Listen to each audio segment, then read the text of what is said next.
নমস্কার, math learning YouTube চ্যানেলে সবাইকে স্বাগত জানাই। আজকে আমরা অষ্টম শ্রেণীর কোষে দেখি 1.1-এর 6 দাগ, 7 দাগ এবং 8 দাগের অঙ্কগুলো নিয়ে আলোচনা করব। পৃষ্ঠা নম্বর 6 দাগের অঙ্ক এখানে কি বলেছে?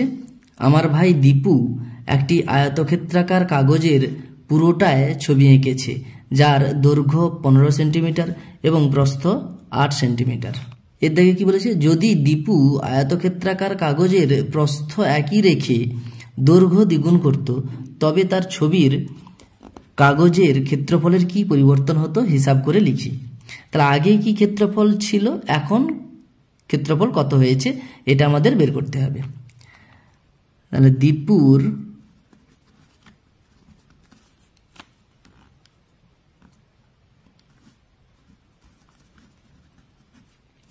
আঁকা ছবির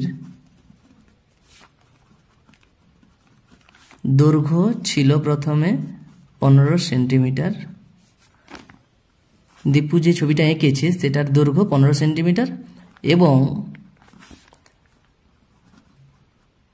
প্রস্থ 8 সেন্টিমিটার। তো অতএব ক্ষেত্রফল কত হচ্ছে? যেহেতু এটা আয়তক্ষেত্রাকার, সুতরাং দৈর্ঘ্য গুণিতক প্রস্থ হবে ক্ষেত্রফল। দৈর্ঘ্য 15 গুণিতক প্রস্থ 8, ক্ষেত্রফলের একক বর্গ সেন্টিমিটার। 15 গুণিতক 8, 15 8 120 বর্গ সেন্টিমিটার। তাহলে দীপু যে ছবিটা এঁকেছে তার ক্ষেত্রফল 120 বর্গ সেন্টিমিটার। এবার এর দাগে বলেছে যদি দীপু আয়তক্ষেত্রাকার কাগজের প্রস্থ যদি একই রাখতো, তাহলে প্রস্থটা 8 ছিল, 8 থাকলো, দৈর্ঘ্যটাকে দ্বিগুণ করত। দৈর্ঘ্য 15 ছিল, এখন দ্বিগুণ করলে 15 গুণিতক 2 30 সেন্টিমিটার হয়ে যাবে। তাহলে যদি দীপু ছবির দৈর্ঘ্য দ্বিগুণ এবং প্রস্থ একই রাখত, তবে দৈর্ঘ্য হতো, দৈর্ঘ্য কত হতো? দ্বিগুণ হয়ে যেত। 15 ছিল, দ্বিগুণ অর্থাৎ 2 দিয়ে গুণ করলে আমরা পেয়ে যাব সমান 30 সেন্টিমিটার। আর প্রস্থ যা ছিল তাই 8 সেন্টিমিটার। তখন ক্ষেত্রফল কত হতো? ক্ষেত্রফল কত হতো? দৈর্ঘ্য গুণিতক প্রস্থ 30 গুণিতক 8 বর্গ সেন্টিমিটার, 8 3 24, 240 বর্গ সেন্টিমিটার। আমি এখানে গুণ করে সমস্ত হিসাব করে নিয়েছি। গুণ না করলেও এমনি গুণ আকারে রেখে দিলেও আমরা অঙ্কটা করে নিতে পারতাম। এরপর দেখো বলছে তাহলে ক্ষেত্রফলের কি পরিবর্তন হয়েছে। আগে ক্ষেত্রফল ছিল 120 বর্গ সেন্টিমিটার, এখন হয়েছে ক্ষেত্রফল 240 বর্গ সেন্টিমিটার। আমরা এমনি দেখতে পাচ্ছি ক্ষেত্রফলটা দ্বিগুণ হয়ে গেছে। আমরা কিভাবে হিসাব করব? যে এর দাগে অতএব ক্ষেত্রফল কত হয়েছে না 240/120 সমান 2, অর্থাৎ আচ্ছা এখানে আমরা লিখবো এখন ক্ষেত্রফল আগে ছিল 240, এখন হয়েছে আগে ছিল 120 বর্গ সেন্টিমিটার, এখন 240 বর্গ সেন্টিমিটার। তাহলে এটাকে আমরা ভাগ করে দেখতে পাচ্ছি 2 হচ্ছে। অতএব আমরা লিখতে পারি ক্ষেত্রফল দ্বিগুণ হতো, ক্ষেত্রফলটা ডবল হয়ে যেত। এবারে বিয়ের দাগে কি বলেছে? যদি দীপু তার ছবির কাগজের দৈর্ঘ্য যদি একই রাখত এবং প্রস্থ যদি দ্বিগুণ করত, তখন তার ছবির কাগজের ক্ষেত্রফলের কি পরিবর্তন হতো? দৈর্ঘ্য একই রেখে প্রস্থ দ্বিগুণ করলে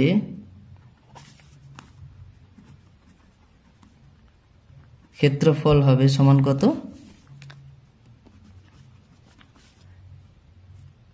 দৈর্ঘ্য তখন একই থাকলো, অর্থাৎ 15 থাকতো।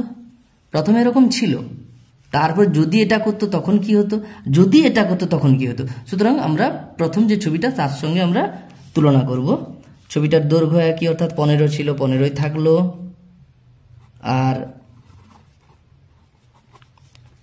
দৈর্ঘ্য গুণিতক প্রস্থ কত হতো, প্রস্থটা দ্বিগুণ, এখানে প্রস্থ দ্বিগুণ, অর্থাৎ 8 ছিল, 2 গুণিতক 8 16 হয়ে যেত। এটা হবে বর্গ সেন্টিমিটার। এখানে আমি একটু আগে বলছিলাম যে গুণ যদি না করতাম, গুণফল যদি না নির্ণয় করতাম, তাতেও আমাদের অঙ্কটা বের হয়ে যাবে। তাহলে ক্ষেত্রফল এটা হয়ে যেত। ক্ষেত্রফল আগে ছিল 120, এখন হয়েছে এটা। তাহলে অতএব আমরা এখন হিসেবে করতে পারি এরকম যে 15 গুণিতক 2 গুণিতক 8 এখন ক্ষেত্রফল, আর আগে ছিল 120। দেখো 15 8 120, 8 8 কেটে দিলে 2 হচ্ছে, অর্থাৎ ক্ষেত্রফল এরকম করলেও ক্ষেত্রফল কিন্তু দ্বিগুণ হতো। এরপরে সিয়ের দাগ। এখানে সিয়ের দাগ বলছে যদি দীপু তার ছবির দৈর্ঘ্য ও প্রস্থ উভয়কেই দ্বিগুণ করত, তখন তার ছবির কাগজের ক্ষেত্রফল এ নম্বর ছবির কাগজের ক্ষেত্রফলের কত গুণ হতে পারে। এর দাগে যেটা আছে তার কত গুণ হতে পারে সেটা জানতে চেয়েছে। তাহলে এখানে সিয়ের দাগে বলেছে যে দৈর্ঘ্য আর প্রস্থ উভয়কেই দ্বিগুণ করলে তখন কি হতো। দৈর্ঘ্য ও প্রস্থ উভয়কেই দ্বিগুণ করলে ক্ষেত্রফল হতো সমান, দৈর্ঘ্য ছিল 15 সেন্টিমিটার, হয়ে যেত 15 গুণিতক 2, দ্বিগুণ করেছি। প্রস্থ 8 সেন্টিমিটার ছিল, দ্বিগুণ করলে 2 গুণিতক 8। দৈর্ঘ্য যত, দৈর্ঘ্য আর প্রস্থকে গুণ করলে ক্ষেত্রফল এটা দাঁড়াতো। আমি গুণফল নির্ণয় করছি না, বর্গ সেন্টিমিটার রেখে দিলাম। এবারে বলেছে এখানে এর দাগে যে ছবিটা ছিল তার ক্ষেত্রফলের কত গুণ হতে পারে সেটা হিসাব করতে বলেছে। এর দাগে ছবির ক্ষেত্রফল কত আছে, 240। তাহলে আমরা লিখব এখন 15 গুণিতক 2 গুণিতক 2 গুণিতক 8 বাই 240। তো দেখো 15, আচ্ছা 2 দিয়ে যদি কাটি, 2 120-তে 240, 15 8 120, 8 8 কেটে দিলাম, হয়ে গেল 2। তাহলে আমরা লিখতে পারি অতএব এ নম্বর ছবির, মানে এর দাগে যে ছবিটা আছে, এর দাগে যে ছবিটা আছে তার ক্ষেত্রফলের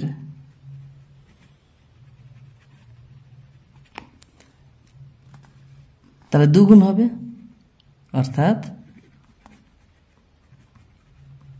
দ্বিগুণ হতো।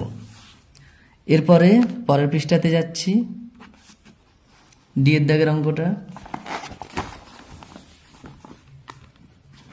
ডি এর দাগে বলেছে কি, কিন্তু দীপু যদি তার ছবির কাগজের দৈর্ঘ্য ও প্রস্থ উভয়কেই অর্ধেক করত, তখন তার ছবির কাগজের ক্ষেত্রফলের কি পরিবর্তন হতো।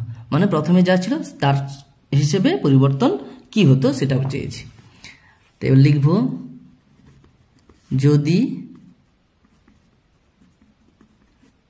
দৈর্ঘ্য ও প্রস্থ উভয়কেই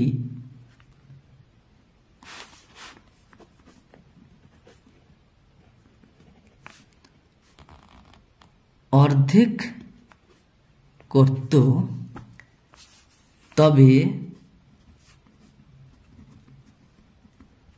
ক্ষেত্রফল হতো কত। দৈর্ঘ্য ছিল 15, অর্ধেক করলে 2 দিয়ে ভাগ করলে যেটা হবে সেটা দৈর্ঘ্য হয়ে যেত, এটা 15/2। আর প্রস্থ ছিল 8, তাকে 2 দিয়ে ভাগ করলে অর্ধেক হয়ে যাবে। তা দৈর্ঘ্য গুণিতক প্রস্থ তখন করলে ক্ষেত্রফল এটা দাঁড়াতো। তাহলে এটা হয়ে যাবে, তখন ক্ষেত্রফল এত বর্গ সেন্টিমিটার। অতএব এখন বা তখন কি হতো, তখন যে ক্ষেত্রফলটা আছে এটাকে আমরা যদি ভাগ করি পূর্বের যে ক্ষেত্রফলটা আছে 120 দিয়ে, সেটা কত দাঁড়াবে? 15 আর 8 আমরা রেখে দিতে পারি, নিচে 2 গুণিতক 2 আছে, আর এটা আমরা জানি এর নিচে 1 আছে, উল্টে গেলে উপরে 1 চলে যাবে, নিচে 120 চলে আসবে। 15 8 120, 8 8 উপরে কেটে গেল, সমান দাঁড়াবে 1/4, অর্থাৎ তখন 1/4 অংশ পূর্বের যে ক্ষেত্রফলটা ছিল, পূর্বের যে ছবিটা এঁকেছিল প্রথমে, তার ক্ষেত্রফলের 1/4 অংশ হয়ে যাবে, অর্থাৎ 1/4 হবে। আমরা এটাই লিখব, অর্থাৎ ক্ষেত্রফল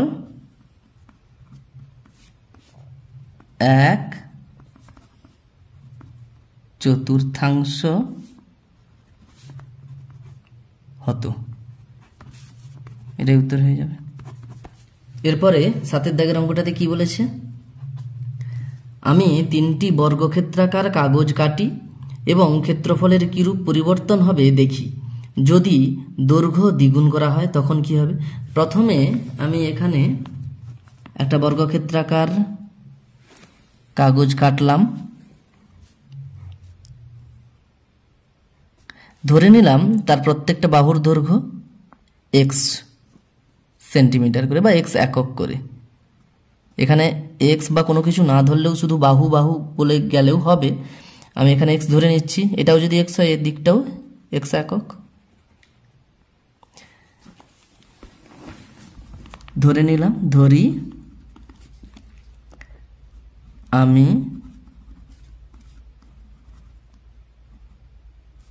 প্রথমে যে বর্গক্ষেত্রাকার কাগজ কাটলাম তার প্রতিটি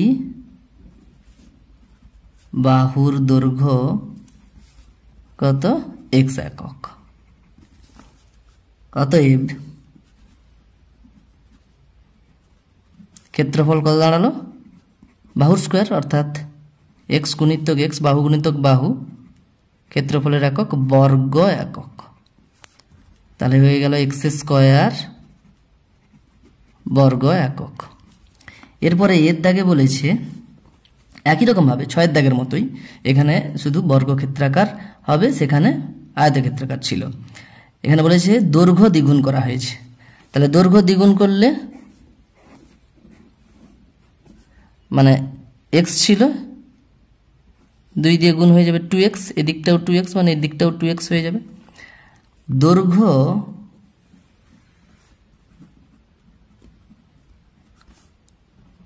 দ্বিগুণ করা হলে ক্ষেত্রফল হয়ে যাবে কত? ক্ষেত্রফল হয় বাহুর স্কোয়ার, অর্থাৎ 2x × 2x বর্গ একক সমান 2 2 4 x স্কোয়ার বর্গ একক। এখন 4x স্কোয়ারকে যদি আমরা বর্তমানে এখন যে ক্ষেত্রফলটা হলো আগের ক্ষেত্রফল দিয়ে যদি ভাগ করি, আমরা দেখতে পাচ্ছি কত হচ্ছে 4। তাহলে আগের থেকে 4 গুণ, আগের 4 গুণ হয়ে যাচ্ছে ক্ষেত্রফলটা। অতএব লিখব আমরা ক্ষেত্রফল 4 গুণ হবে। এরপরে বিয়ের দাগে কি বলেছে? বিয়ের দাগে বলেছে দৈর্ঘ্য অর্ধেক করা হয়েছে। ছিল x একক, এখন x/2, অর্থাৎ 2 দিয়ে ভাগ করলে অর্ধেক হয়ে যাবে, x/2 একক করে হয়ে গেছে। তাহলে দৈর্ঘ্য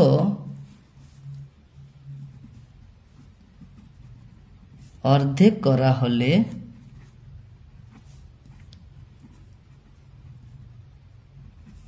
ক্ষেত্রফল হয় বাহু স্কোয়ার, অর্থাৎ x/2 × x/2 বর্গ একক প্রতিটা বাহুর দৈর্ঘ্য এখানে আমরা আর লিখলাম না, প্রতিটা বাহুর তখন দৈর্ঘ্য কত দাঁড়াচ্ছে x/2 করে, তা হয়ে যাবে x² / 2 × 4 নিচে থাকলো, অর্থাৎ x²/4 বর্গ একক। এখন x²/4 এটা হয়েছে, আগে ছিল x², তাহলে আমরা যদি সরল করি হয়ে যাবে এর নিচে কিছু নেই, মানে 1 আছে, একটা গুণ করে, তো এটা তো ভাগ চিহ্ন, গুণ চিহ্ন দিলে আমরা একটাকে উপরে তুলবো আর নিচে x² চলে আসবে, উপরে x², নিচে x² কেটে গেল, সমান 1/4, অর্থাৎ 1/4 গুণ অর্থাৎ 1/4 হয়ে যাবে। অতএব আমরা লিখতে পারি ক্ষেত্রফল 1/4 হবে, এটাই উত্তর হয়ে যাবে। এরপরে 8 দাগের অঙ্কটাতে পরের পৃষ্ঠাতে যাচ্ছি আমরা।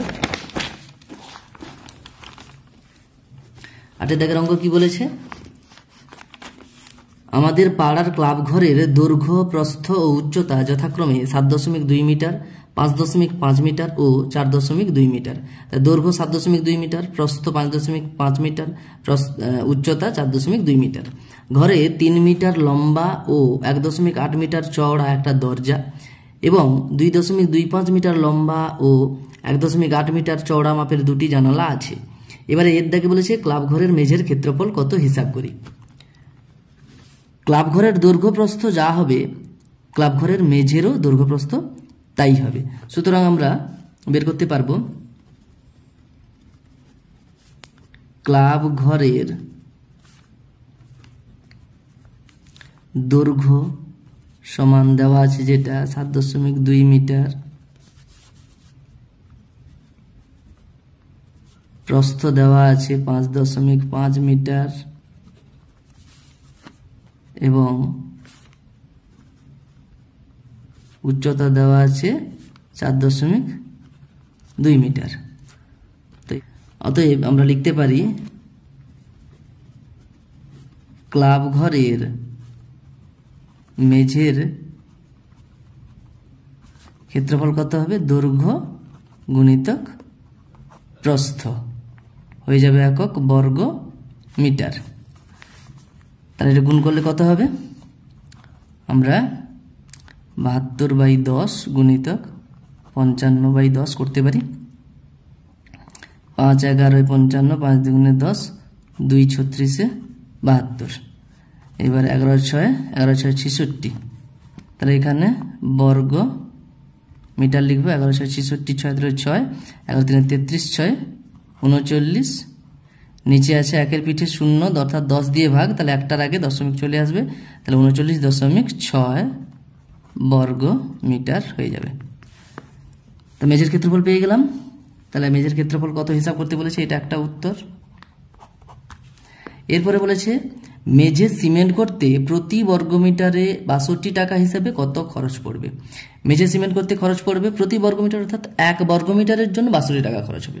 তাহলে 1 বর্গমিটার মেঝে সিমেন্ট করতে 62 টাকা খরচ হলে মেঝেটা আছে 39.6 বর্গমিটার, তাতে কত টাকা খরচ হবে। অতএব প্রতি বর্গমিটারে 62 টাকা হিসাবে 39.6 বর্গমিটার মেঝে সিমেন্ট করতে মোট খরচ হবে কত টাকা, 39.6 বর্গমিটারের জন্য 1 বর্গমিটারে 62 টাকা, 62 দিয়ে আমরা গুণ করে নেব, এত টাকা হয়ে যাবে।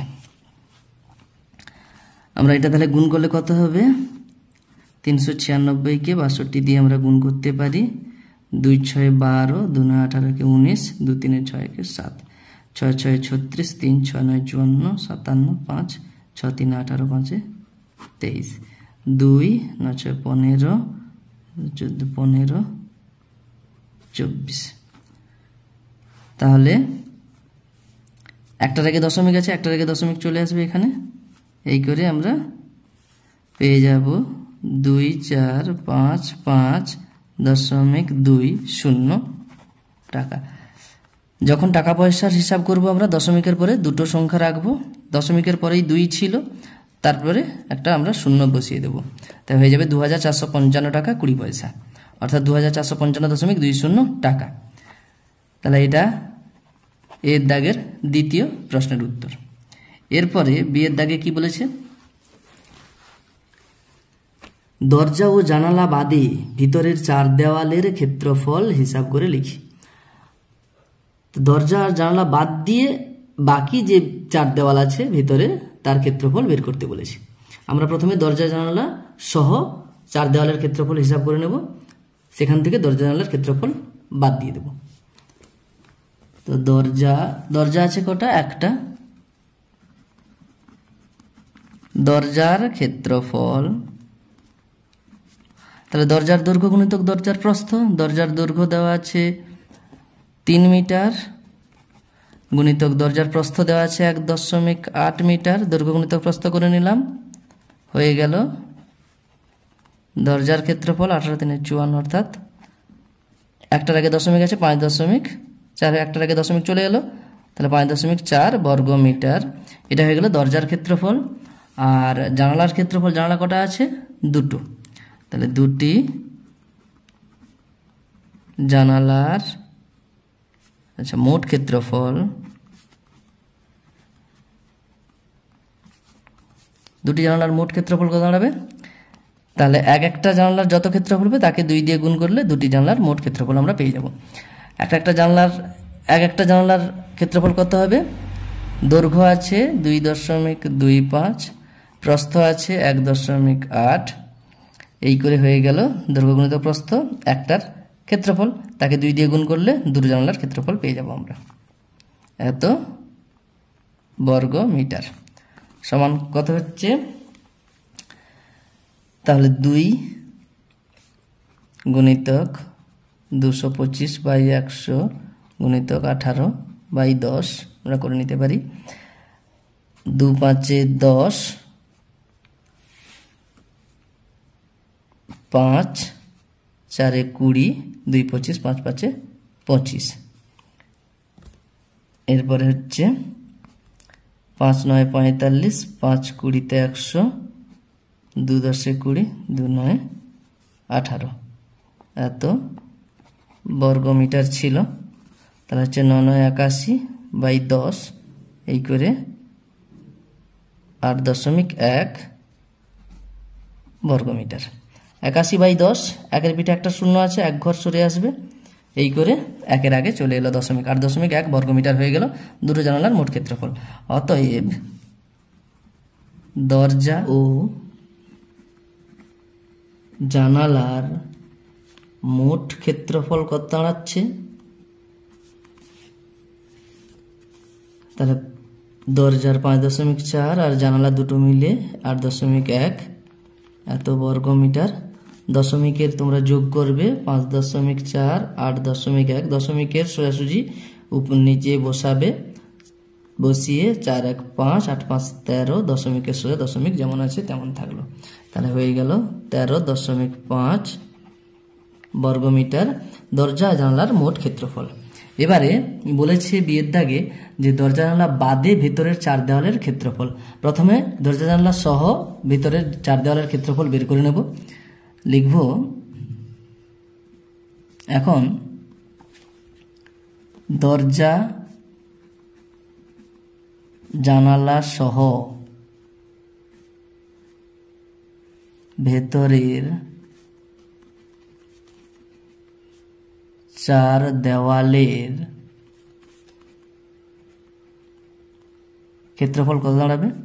একটা দেওয়াল তোমরা যদি ভালো করে লক্ষ্য করো দেখতে পাবে 7.2 গুণিতক 4.2, দৈর্ঘ্য গুণিতক উচ্চতা নেবে একটা দেওয়ালের ক্ষেত্রফল। হ্যাঁ, সেটা যত হবে তার বিপরীত দিকে যে দেওয়ালটা আছে সেটারও ক্ষেত্রফল একই হবে, তাহলে এটা দাঁড়ালো। প্লাস আরেকটা দেওয়ালের ক্ষেত্রফল দাঁড়াবে প্রস্থ গুণিতক উচ্চতা, প্রস্থ 5.5 গুণিতক উচ্চতা 4.2। তো এটা যতটা হবে যে ক্ষেত্রফলটা দাঁড়াবে তার বিপরীত দিকের দেওয়ালটাও একই ক্ষেত্রফল, অর্থাৎ ডবল করে নিলাম একই রকমভাবে। তো এত বর্গ মিটার। দেখো আমি এইটা বোঝানোর জন্য আমি এখানে একটা চকের বাক্স নিয়ে এসেছি। এটা যদি আমরা একটা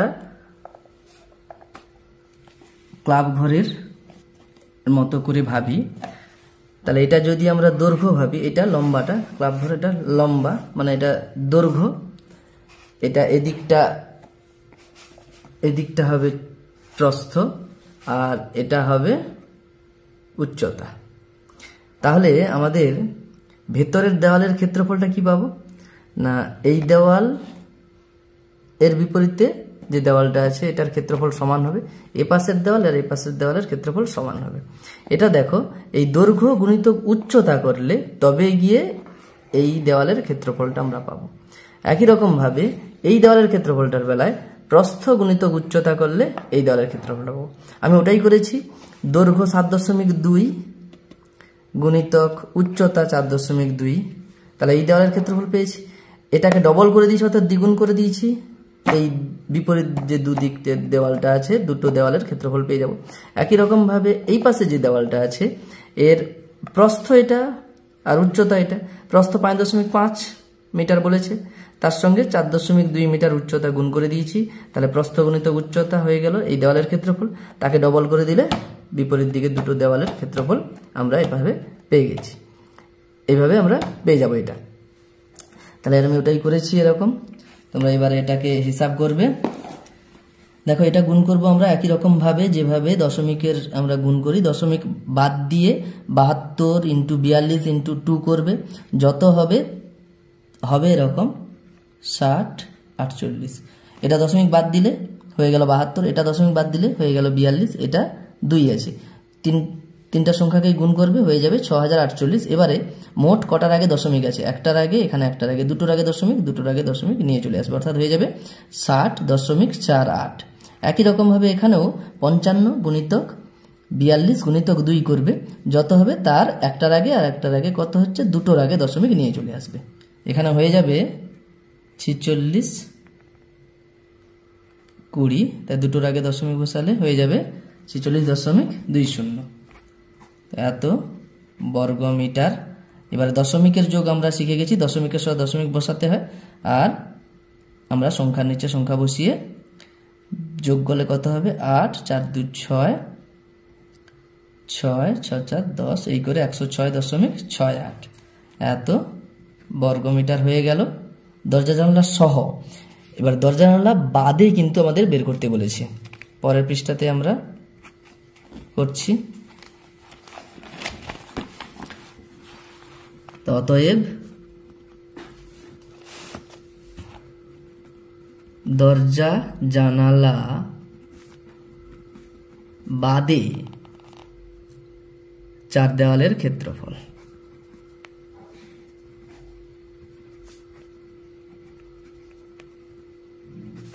কত দাঁড়াচ্ছে, 106.68 ছিল, সেখান থেকে 13.5, অর্থাৎ এখানে দশমিকের পরে দুটো আছে, দশমিকের পরে এখানে যদি আমরা দুটো করে নিই তাহলে 0.50 হয়ে যাবে।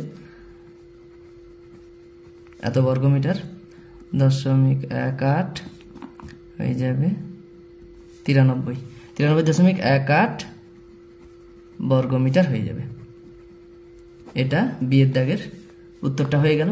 এরপরে সি এর দাগে বলেছে ঘরের ভিতরের ছাদের ক্ষেত্রফল হিসাব করে দেখি। ঘরের ভিতরের ছাদটা ওই ঘরেরই নিচে যে মেঝেটা আছে তার ক্ষেত্রফলের সমান হবে।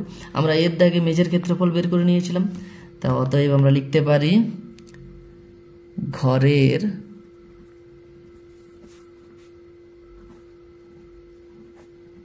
ভিতরের ছাদের ক্ষেত্রফল কত হবে, সেই মেঝের ক্ষেত্রফলের মতো। মেঝের ক্ষেত্রফল দৈর্ঘ্য গুণিত প্রস্থ ছিল, আমরা এর দাগে পেয়ে গেছি, দেখে নিচ্ছি। মেঝের ক্ষেত্রফল এই যে 39.6 বর্গ মিটার। আমরা লিখে নেব এটা সমান মেঝের ক্ষেত্রফল সমান 39.6 বর্গমিটার। এবারে ডি এর দাগে কি বলেছে, প্রতি বর্গমিটার 12 টাকা হিসাবে দরজা ও জানালা বাদে ঘরের ভেতরের দিকের 4 দেওয়াল, অর্থাৎ এই যে বিয়েরটা, দরজা জানালা বাদে ঘরের ভিতরের চারদিকের যে দেওয়ালটা মানে বিয়েরটা, ও ছাদ সি এর যেটা হচ্ছে, এই দুটো মিলিয়ে যত আছে, যত ক্ষেত্রফল হবে ততটা কি করবে না চুনকাম করতে কত টাকা খরচ পড়বে। তাহলে আমরা এখানে লিখতে পারি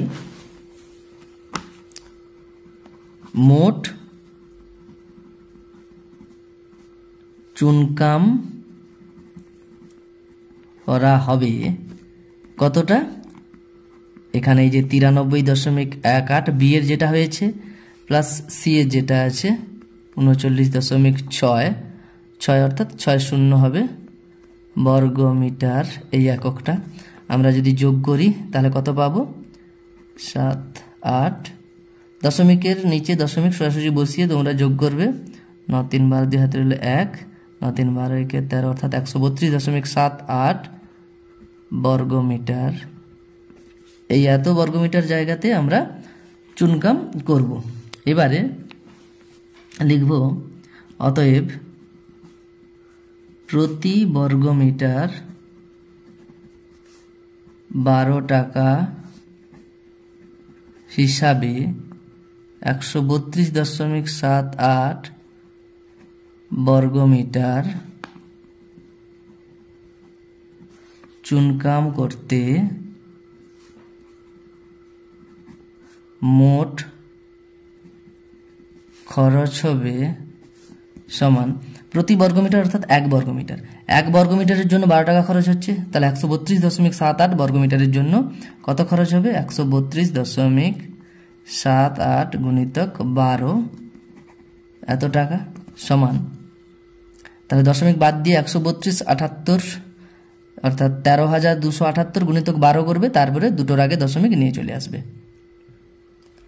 দেখবে 13,278 গুণিতক 12 করলে দেখতে পাবে 159336 অর্থাৎ 1,59,336 এটা হবে, দুটোর আগে দশমিক ছিল, দুটোর আগে দশমিক নিয়ে চলে আসবে, এত টাকা উত্তর হয়ে যাবে, অর্থাৎ 1593.36 টাকা, 1593 টাকা 36 পয়সা, এটাই হয়ে যাবে, এটা উত্তর হয়ে যাবে।